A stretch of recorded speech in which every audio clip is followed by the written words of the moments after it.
niyo pa ako. Sige, eto, pakinggan niyo.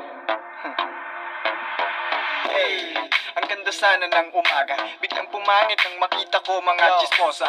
Akala nyo di ko naririnig. Usap-usapan ng mga di masarado na bibig. What's up? Mga mabubuting kapitbahay. Relax, hindi ako naghahanap ng away. Buti mga labi nyo hindi nangangamatis. Baka nagsusugat na yan dahil sa kakachismis.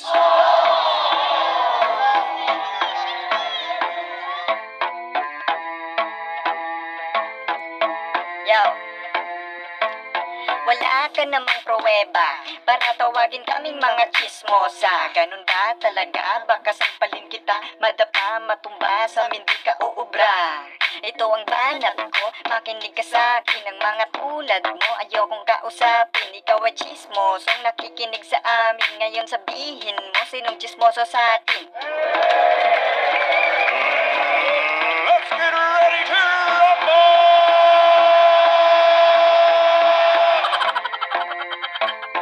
Binabaliktad, ganun kayo katindi. Kahit na narinig ko na panay pa kayo tanggi. Ano pa ba ang silbi? Humihingi pa ng pruweba. Umi-echo yung bunganga nyo, mistulang mga kuweba. Puro kakaiba, ganun kayo diba? Magaling kayo makialam sa buhay ng iba.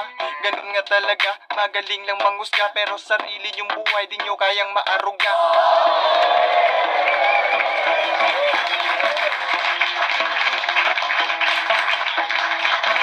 Wow.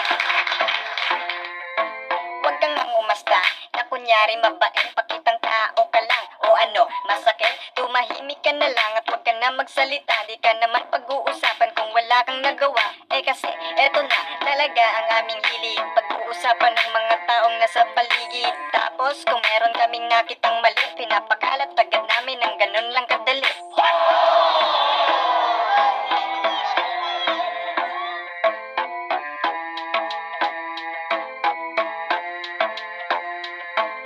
Puro kayo invento, gawa-gawa ng kwento. Kaya pala siguro di kayo nire-respeto. Hoy, para kayong nasobrahan. Yung utak nyo para ng basurahan. Parang hindi na yun mabuti. Yung mga mata nyo mistula ng CCTV. Kasi lagi lang nakatutok. Kitang-kita nyo lagi kahit saan pa mang sulok.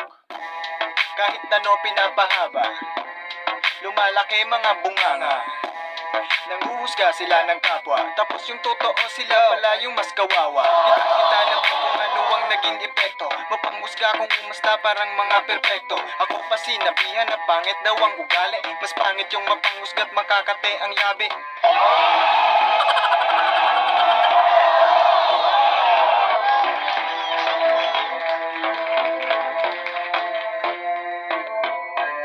Grabe, nag-aapoy. Wala na, di na makakasagot yan. Teka, parang nangangamoy sunog ah. Yung sinaing ko.